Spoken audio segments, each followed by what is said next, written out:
evening or morning Afternoon. or afternoon, whenever you're watching this. Tomorrow, today, whatever. Welcome back to the Bible Recap discussion. Of course, you know Tyler, Don, and I'm Pastor Josh, and today we are in week 4, which covers Genesis chapters 30 to 47. So if you haven't had a chance to read those yet, you can hit pause, read, and come back and catch us in the discussion. So let's get underway. And so I'll read the first question here. As we studied the sins of Jacob and Laban and Rachel and Leah, did you find any of their stories resonating with you? If so, how?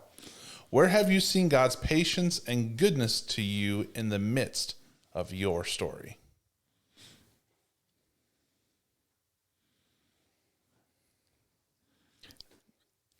I have felt jealousy before, That's but not to the extent of retaliation. But I think in the midst of my story, somehow God always brings me back around to really, Don. yeah. So that's really, you look what you have. Yeah. And I mean, then I find the beauty in my own story. So Yeah. I have jealousy written down here too. And some of it too, like because Laban's his father, or no. What was his father-in-law's name? Jacob's. So it would be Laban's father. Okay. Mm-hmm. Okay. Because that's what I was thinking, but then I was like, wait, that doesn't seem right. They're almost like manipulative. And then Jacob kind of does it back to him. And I've, in my life, felt like I've been manipulated a few times.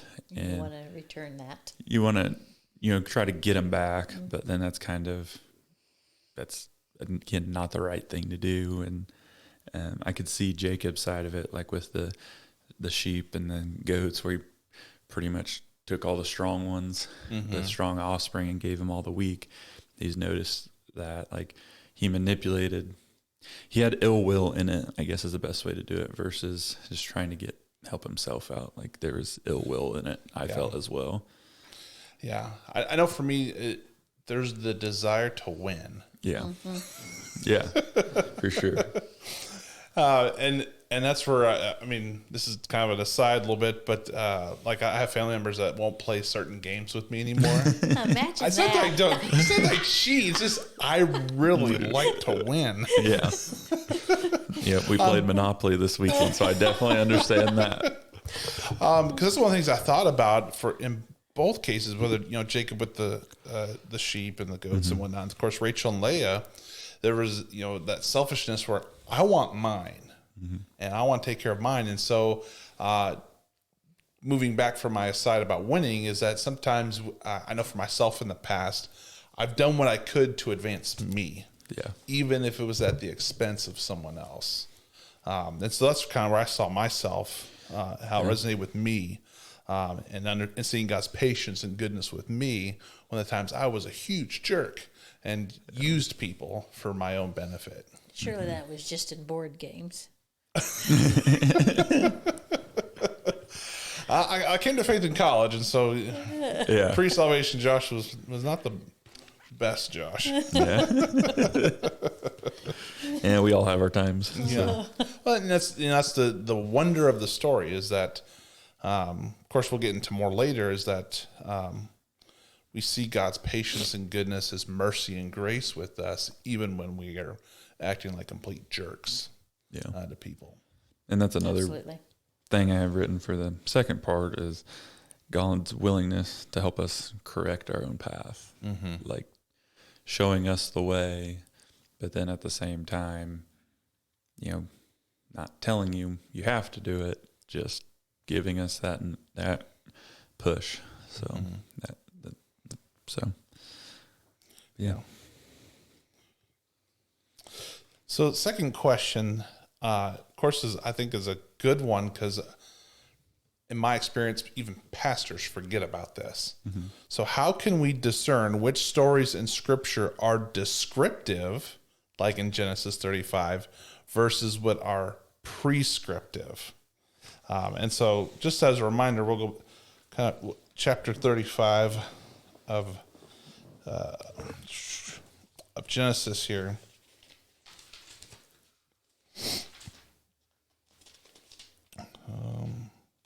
I want to state the specific part here.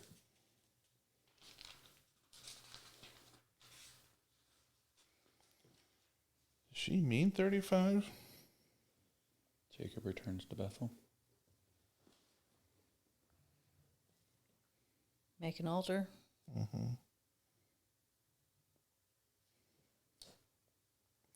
Well, anyways, I mean, we don't have to get into 35. She just uses that as an example. So, of course, throughout the entire Genesis story, we see things happen, which are in the Bible, but not necessarily things that, just because they're recorded in the Bible doesn't mean they're recommended. You guys' thoughts, how can we discern which stories are descriptive versus prescriptive?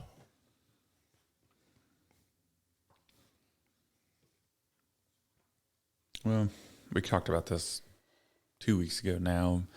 I know it doesn't pertain to what we talked about here, but like we talked about with Isaac as an example of what God gave to us with Jesus, with Abraham and Isaac being able to sacrifice his son for God, but having that will, like that was kind of foreshadowing, like prescriptive of what God was doing for us, versus where some of this is more of just telling the story because that's what God wants us to get from it, not necessarily showing us imagery of what's going forward.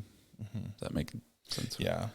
So I kind of agree with that, but I was a little stumped on that one. So I just, that was kind of once you explained it, it hit me. So yeah. Yeah, well, and that's where, like, I'll make sure I use the right example.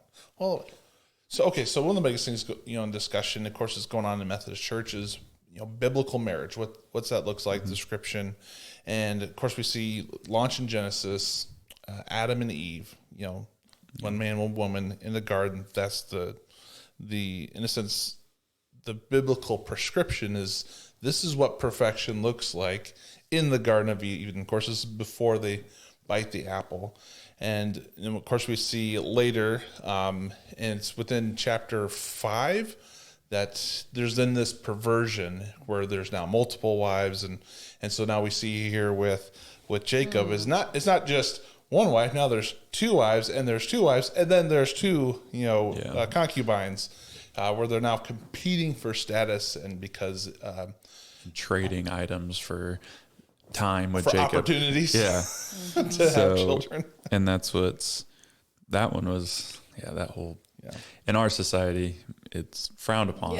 In theirs, it was common, but at the same time, it's like, I think it is, we can learn from it still today, just at a lesser, sometimes we trade something to get what we want, but is it really what we need? That by trading, I mean, like values wise, like I'm willing to do this to get this. But that's not really what I need or should do. Well, and I think sometimes too, we know that Abraham, Isaac, and Jacob are chosen. And I think sometimes it's our temptation that we know if God loves us, he's going to forgive us. Sometimes we are tempted to do what we want. Push it a little bit. Push it, compromise. To God's going to forgive us anyways. I mean, look at Jacob and how he stole from his brothers the blessing, and how he had, his wives, and how he handled his children, and he's just like, it's biblical. Yes, it's biblical in the sense it describes the situation, but it's not recommended by God or anybody else in Scripture that's how you handle yourself, your family, or life in general. Yeah. I think it's really good for us to show that we can make mistakes, and like, this is a good example of Jacob, Isaac, and all of them were cream of the creme, top of the top. Like, okay, they still made mistakes, still made it to be what they are today. That we still have that ability to get forgiveness no matter what we do. Well, and that's the key thing too with the story is that we see humans acting like humans, but the goal is to learn who God is and what he has done, and how he, like with our first question, his patience and goodness in the midst of them acting in accordance with the way the culture is. Yeah. Not that God's condoning it, but he's walking with them, hoping that they will learn and grow. And of course, when Jacob gets to the Bethel first and then the second time, that kind of aha moment that, okay, I need to actually, lean on God more and step up my game. Yeah.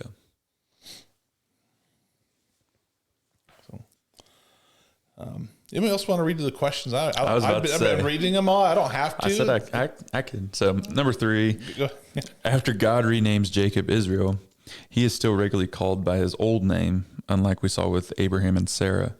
Why do you think this is?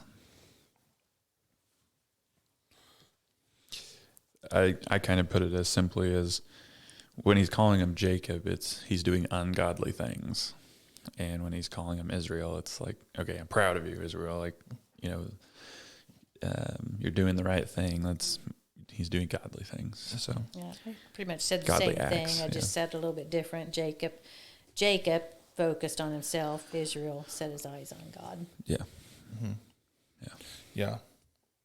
And yeah, I really don't have anything to add to that other than I was just going to make noise with my mouth. yeah, Because I think even she says in the book too that that little bit back and forth is just reminding that who he is, because one of the things we'll see later, of course, is this Israel. Even though it's been given to Jacob, it's also going to be a name given to the people. And so that's why I think the significance of what you guys shared, that when he keeps his eyes on God, it's Israel, where the identity of the people of God are ones who keep their eyes on God.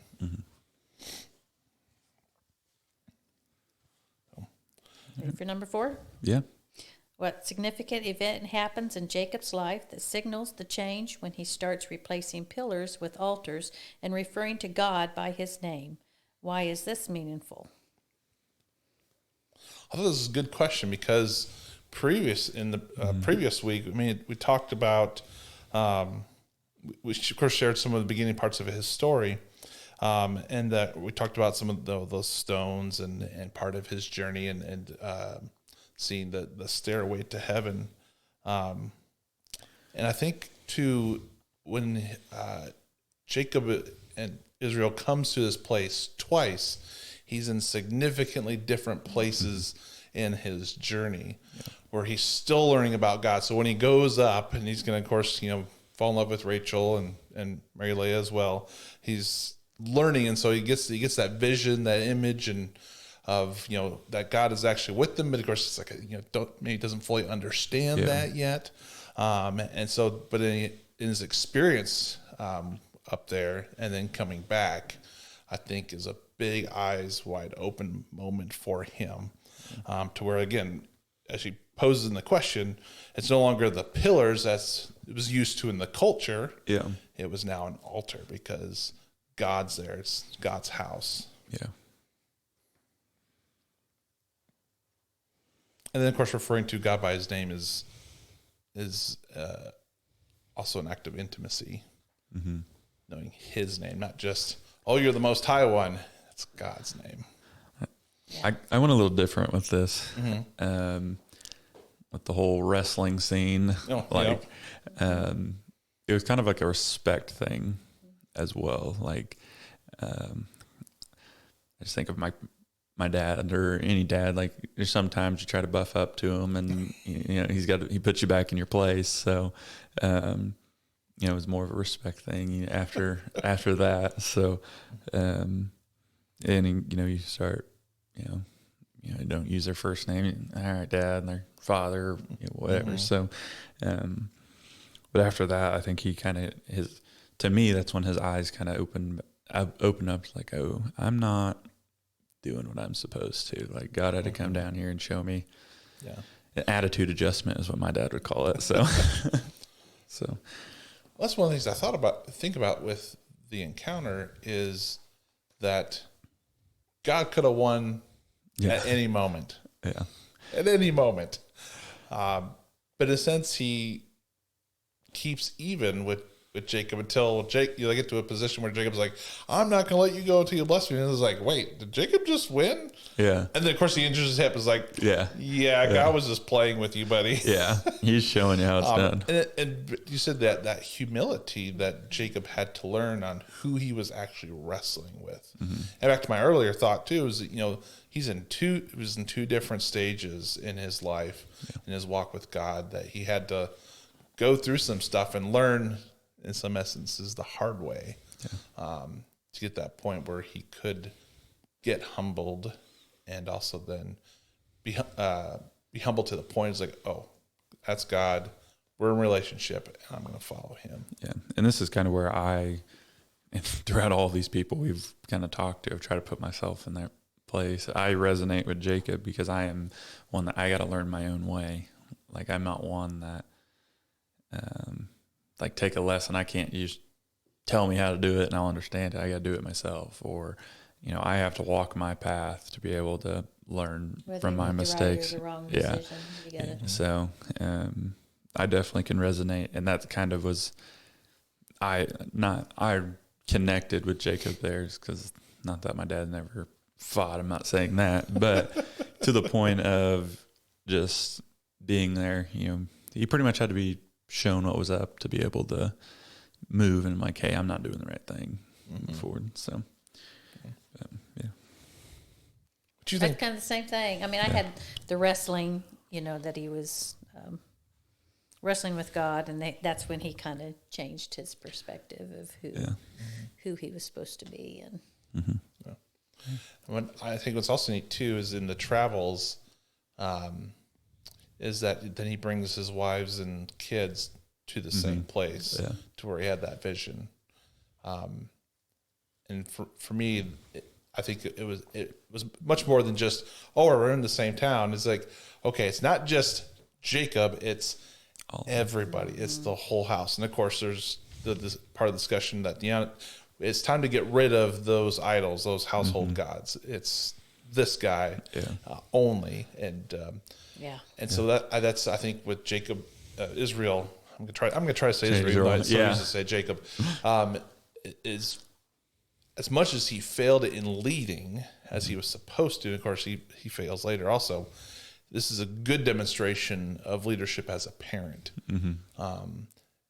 on revealing and sharing his experience with God, so that then they too know that they are under God's blessing. Because again, kids is part of the gift and the guarantee of God, and so that they could then maybe, who knows, as a parent, you hope that they would then have their aha moment as well. Yeah. Number 5. Oh, a good scenario here. Yeah. What does the story of Judah and Tamar reveal to us about God?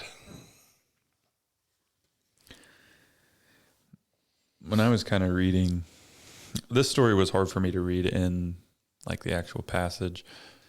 When we went into the reading here is when I finally started putting pieces together.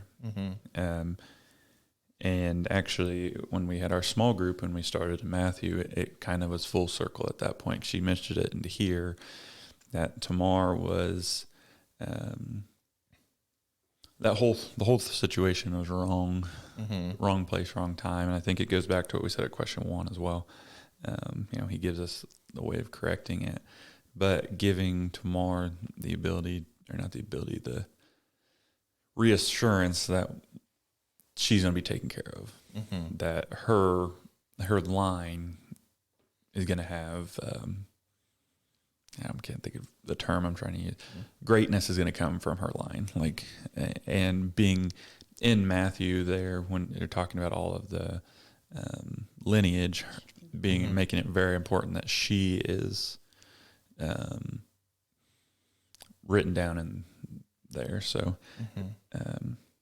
that's kind of more of what I focused on with this, but just God can make good things out of bad situations at the end of the day is probably. Yeah, and I think she references Romans 8:28, and maybe too. Yeah. I don't know if it's this story, but in all of this scenario, that of all the goofs ups of folks, it's there's a lot of just Yeah, it is. crazy. Romans 8:28 says, even things that aren't good are still used for our good and for his glory. Yeah.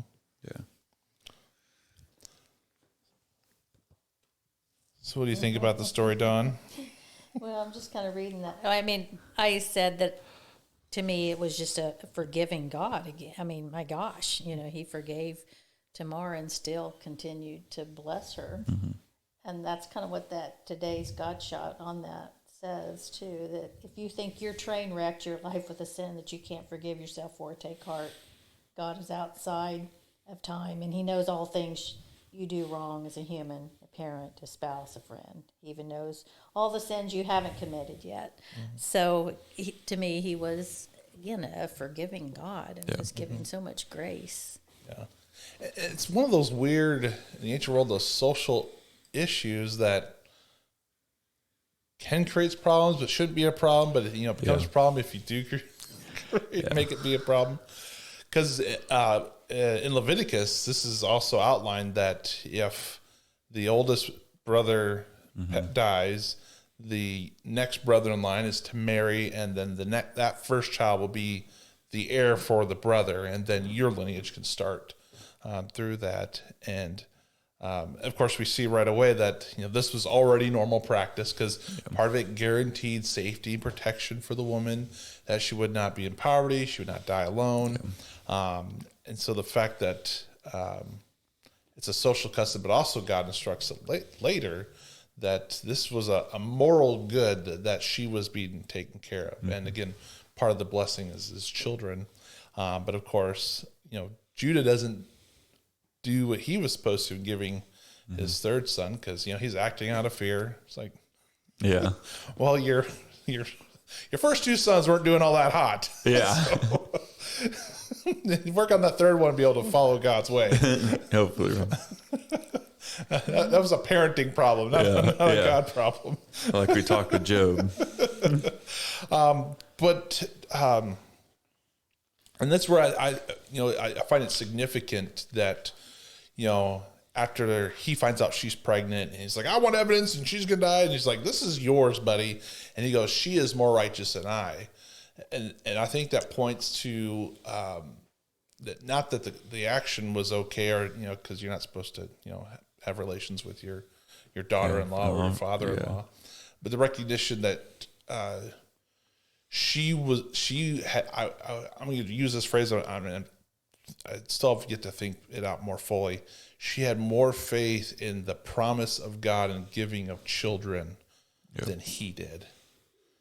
And that she was more willing to live into the promise and the commitment and the moral expectation than he did, because he was operating out of fear. Again, if he would have just given his third son permission, this wouldn't be an issue. But when we are butt heads, Sometimes you need kicked in the rear to get going. So, but that's, as it was said earlier, the goodness, graciousness, the mercy of God, even when we try to do the right things for the wrong reasons or do wrong things, but anyways, For sure. I think there's significance. I think it'd be interesting to go into the Jewish Talmud and see what's said about that, because it's kept in the scriptures, and they deemed it important enough to make sure it survived in the book of Genesis. And there's sometimes things like, why was that in there? But then of course we see that God uses it. So now that's through her and Perez, the lineage of Jesus, which points to so much more than just an encounter, but the fact that God is going to include the Gentiles, and God can make a way when there's no way, and God will use and create something good out of what we mess up. Yeah, and that's kind of what I was kind of reading throughout all of this when she was mentioning like Matthew, and then Matthew goes through the entire lineage from Isaac all the way, or actually Abraham all the way down to Jesus, pretty much. That he even talks about Tamir and all of these people, that Jesus didn't come from a great bloodline. If you just wasn't a perfect one. Yeah, perfect. That is where I'm trying to, there's other things that happen throughout that, that's just like everyone you see today. Like it's kind of cool to see and we'll that. get there in like 30 weeks, 20 weeks. Yeah, so at some point, right? I'll just say this to it because there'll be more to say when we get there. Is that all these four women are women of scandal? Yeah. Whether their backgrounds or actions, and yet again points to who God is in the midst of messy human history. Yeah. It's pretty cool. Right. All right. Are we ready? Mm-hmm. Which part of Joseph's story is the most heartbreaking for you? The family betrayal? The lies he endured from people in power? The thought of forgetful friend? Moses, the author of this passage, continues to remind us that Jesus is with Joseph in all of this, yet his life is far from easy. How have you ever felt like God left you alone in pain? Did Joseph's story comfort you? Why or why not?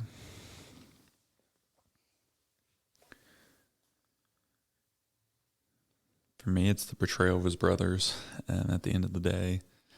And I mentioned on here before, I'm one of 6, and I got 4 brothers and 1 sister, and I just couldn't imagine doing that.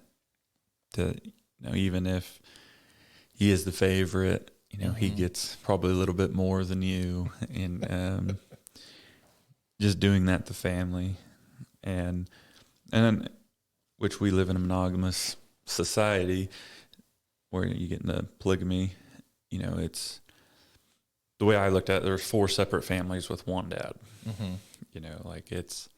They're almost like cousins more than brothers. It's kind of at the end of the day. But even at that, I cannot see doing that to any of my family or anyone. So the betrayal to me of his brothers is the most heartbreaking. But almost his old, I read it in one of these. His old, was it? I can't think of his one brother that tried to, he was going to save him. Oh, Reuben. Reuben, yeah. And Reuben was the oldest. Oldest, yeah, because that's what I was thinking. It was just for him not to speak out then, and I'm going to go save him later. He did talk him out of just straight killing him, but how about we talk about just not doing it? Maybe we have a conversation about what's going on. It's one of the reasons the story of Joseph is my favorite story in the Bible, just because of everything he went against and still became such a great and powerful inspiring story. So, that's the first part of many questions here. He was powerful and inspiring because God was behind him, making that way for him. For sure. He didn't know it, but that's for me. My heart broke for all of them. I really couldn't pick one out because I just thought the whole story was sad. I have always felt sorry for Joseph. So, and then the friend, in the prison, he got him, read his dream for him, and and just 2 years completely forgot about who got him there. Mm-hmm. So, as I re-listened to this morning, it's just a good story. It really is. Yeah, and despite human failure over and over and over, because Joseph, I think too, learned some humility because there's some indication where he kind of rubbed it proud. In. It's like, look at my new jacket, guys. With his brothers, and probably before since Benjamin is born later, and so kind of a young kid, so as he's kind of an older kid yet, and so he's probably got more of the portions. Of course, he spoils Ben later, but it's like, look at how much Dad favors me, and probably got the cushy gig, and the fact that I think he sends him out to his brothers. So his brothers were out in the fields for days or weeks with the animals. Had to go find them. I'm at home watching TV and Xbox. If it was 21st century. Like one of my coaches always said, eating bonbons and watching Ricky Lake. So. But and I think again, it's heartbreaking all the way around. For me, the hardest part would be the family. Of course, with Potiphar's wife, it's expected because there's always ethnic stuff that goes on there. With that one, I was less heartbroken just because just in that society, he was a slave. Like his word meant nothing. As terrible as that is, I'm sure that wasn't the first time she's done it. You know, lied about something. And it just shows her heart and the type of person she was. But yeah. So I find this story comforting. Yeah. That, because with the free will, I mean, God doesn't dictate everything like puppets. That even if we get the worst of worst, if we stick with God, He will make a way where there's no way. So if we go down in the valley of the shadow of death, that then there's going to be another mountaintop on the other side. Yeah. You know, it may not necessarily be the promotion or raise or whatever, but it will be out of a darkness that you are in. That's kind of what I said too. I mean, I think Joseph's story is hard to read, where you don't want to. I mean, you do feel sorry for him, but when you get to the other side, when it asks, you know, did we ever feel that God had left us alone in our pain? I think we all feel that we get left alone in our pain, and I'm sure Joseph felt that too. But again, God came around, and He never left us. Yeah. And it was just us making that observation. He'd been there the whole time. We just had to seek Him instead of really wallowing in our... Yeah, man, that's what I said. I was like, yes, I've felt that, but He's always brought someone in my life that has filled that void, that in, you know, either a godly act or just brought someone in my life that made me a better person. So Bad things just happen to good people. There's just no... that is no truer statement. Yeah. And it's just how we deal with it from there. Yeah. I've shared with you guys the time I was suicidal, young kid, and when it was asked, you know, have you ever felt God left you alone in your pain? I think it was like, you know, that was the few years after, you know, that intervention that He gave me when I was ready to follow through, because the bullying didn't stop. You know, I was still walking in a darkness for a number of years before I actually got out of it. But I think, in a sense, those moments are also like walking in the wilderness, like Israel in the wilderness, where anytime you're in the wilderness, whether it was, you know, Old Testament or New Testament, Jesus was in the wilderness with the disciples. There's teaching things happening, and it's hard, and it's easy to complain, and but I think sometimes God needs to sit there, so we learn to rely on Him, to learn to discover what He wants to teach us about Him or about ourselves, to where, you know, we're wrestling with God, and we need to be humbled or have a better realization on what He has for us because of who He is. For sure. Are we ready for 7? I think so. Egypt is blessed as a result of Joseph's presence during the famine. What does it reveal about God's heart that He uses one of His children to bless those outside His family? I put something pretty simple: as God is forgiving and kind. You know, He could have just blessed His people. Even going down to today, Saudi Arabia is not probably the biggest Christian country in the world, but He definitely blessed them with oil. You know, they're not big farmers. They don't have the food, but they have oil, which makes our world go round. Just because they don't believe doesn't mean He can't bless them. And that's where I think our God is different from everyone else's. Like, He's kind and forgiving, even if He forgives you without even always having to feel bad for what you're doing, I guess is the best way I can say it. So I put that even to a larger scale. Jesus died for all of us. Yeah. And there's a lot of not good in there, but it doesn't matter. He died for all of us. Yep. Well, in Genesis 15, when God tells Abraham, you're going to have kids and you're going to have descendants as numerous as, you know, the stars in the sky and as numerous as the sand. He says, though, too, I'm going to use you to bless the world.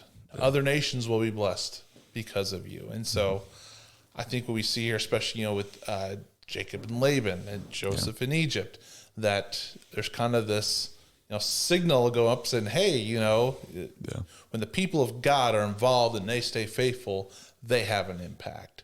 Not just a regular impact, but an impact that flows out and impacts many people. And of course, with Joseph now we see entire nation is impacted, in a sense, saved, that then, because then they are blessed because God's using Joseph to help Egypt. Egypt then, of course, is able to sell food to other parts of the world. Yeah. And guess who's in the other parts of the That's world? what I was just about to say. His family. Israel and the His rest of the family. Yeah.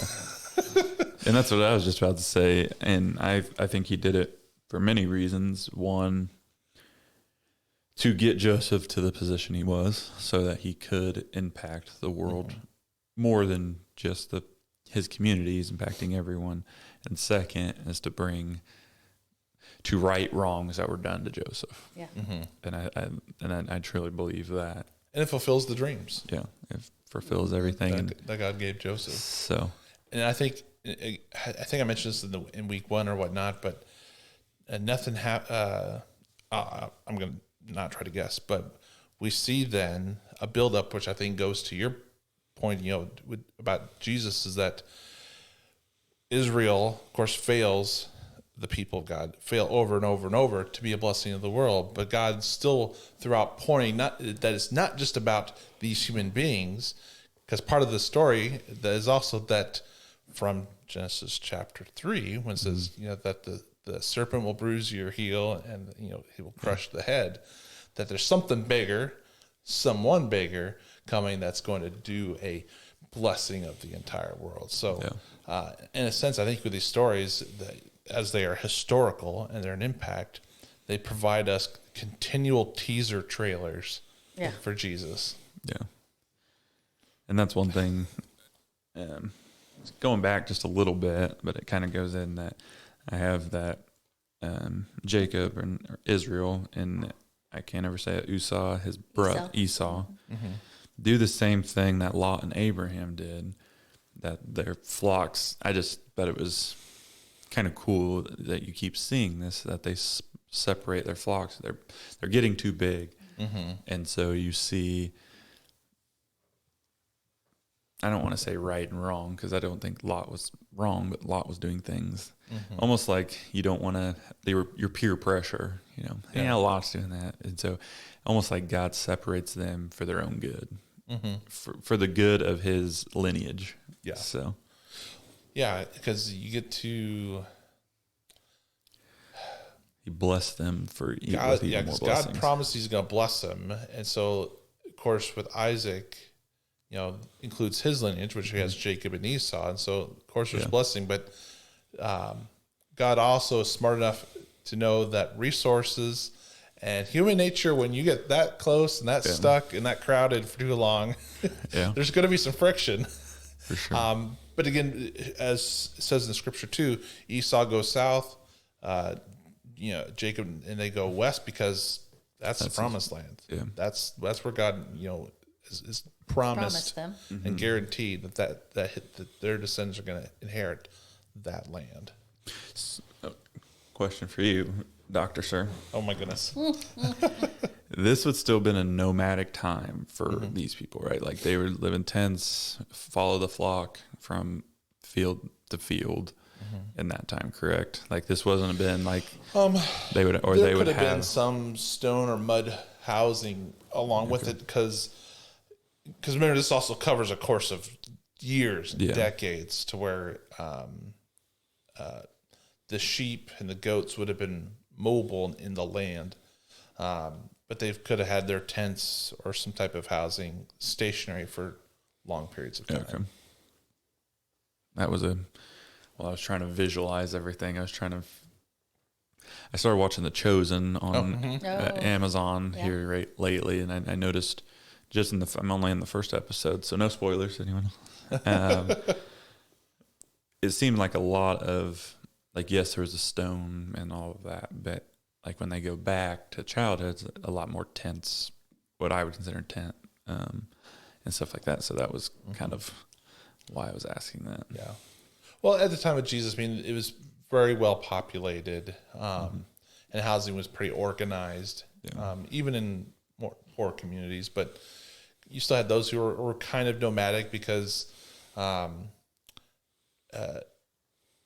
you couldn't, of course, you just can't keep sheep in one location for too long because otherwise they destroy the grass. Yeah. And so there had to be a little bit of mobility. So that's where I think in some cases they may have had the main tent where Jacob or the patriarch would have lived in one place for a while, but then they would have the smaller because when Jacob sends Joseph, say, "Hey, go check out your brothers," it could have been a 2-day journey for Joseph to find them. Yeah, because he even gets told that they left one location. Maybe 2 days before. So there's some stationary aspects of even a nomadic life, but also just maintaining a healthy mobility so that you don't damage the land. Yeah, got to rotate. Yep, got to rotate. It's about as much farming as I know. So. But. Oh goodness! Spread a little manure too. Yeah, nothing wrong. I did know that. Don just gave my other secret away.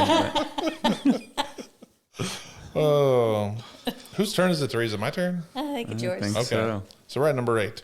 Yes. In what ways do Joseph's brothers demonstrate that they are repentant and that their hearts have changed since they sold him into slavery? Well, I think the biggest one was when they were left alone. Of course, they think Joseph can't understand them, and they're like, "Holy smokes!"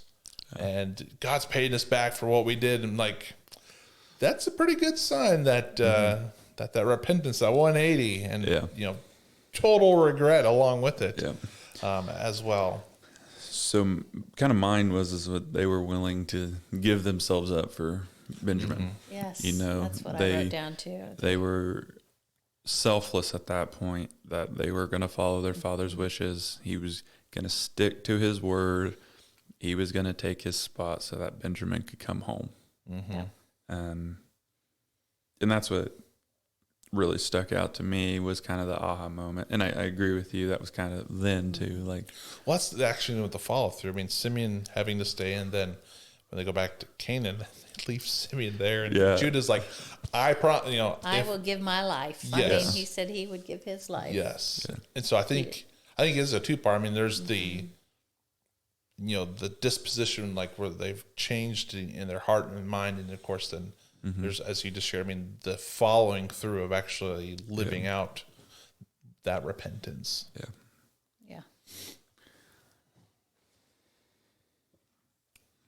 All right, I think we're on the last one, unless anyone else got something to say about question 8.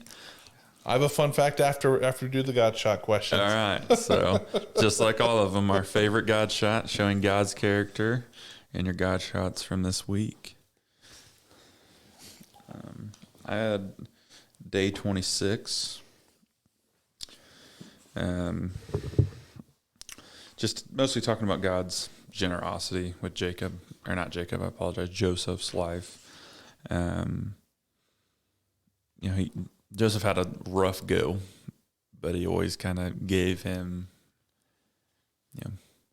showed him that not all bad, good comes from everything bad. And that's kind of what I've got from there. So, yeah. Mine was day 27. This one really hit me. Just God invites us into freedoms that only come from knowing and trusting him. To me, that's just the big... Yeah. Mm-hmm. Put that on a T-shirt and sell it. Yep. And then further down, when she talks about that God brought Joseph out of the literal bondage into freedom, he brought Joseph's brothers out of emotional bondage into freedom, and he has brought all of his adopted children out of spiritual bondage into freedom. He is freedom. And he's where the joy is. That's where the joy is. I love that one. Yeah. It was my favorite this week. Mine was from 23, and it's just a couple sentences there. Jacob goes from being a man who erects pillars to the man who builds altars, but rest assured he's still a work in progress. He still lies and manipulates. Even his response to the slaughter is still self-focused. But God never gives up on him. God will complete the work he started in him.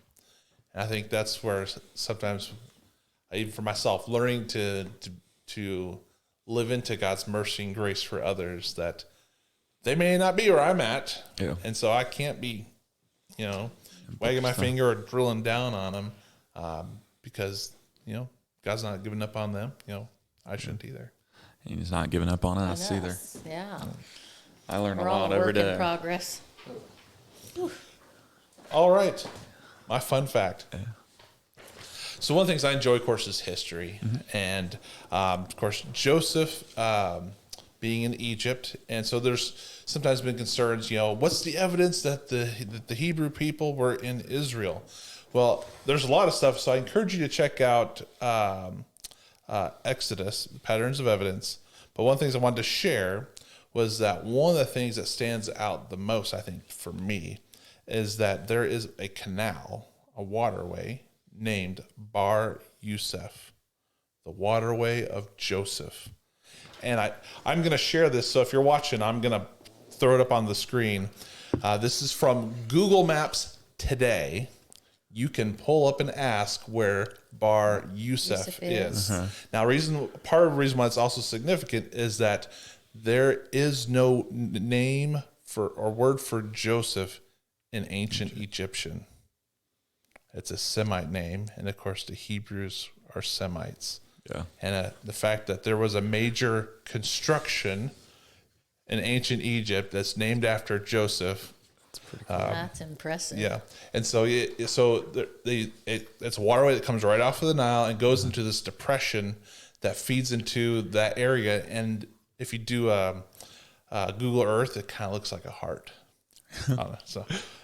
But not saying that it is a heart, but it's just interesting that it I'm has wondering that if that's where appearance their to it. fields were. And it's just south of Goshen. Yeah. So the green part to the north, that's Goshen. So that's where the Israelite people would have lived for those 400 years. Wow. That's amazing.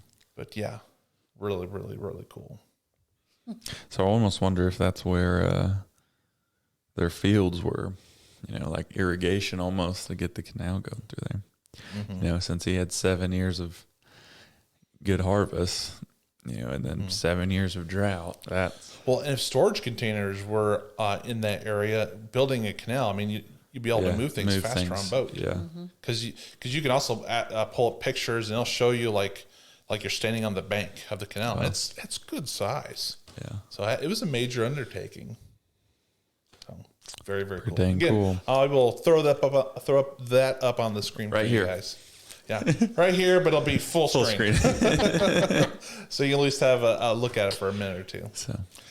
All right, guys. Thank you for watching again. Let us know that you're with us by hitting that like button. You can put your name in the comment section below. And, of course, as always, if you've got a question or comment, we'd love to hear that, and we will engage any questions you have. Again, put those in the comment section.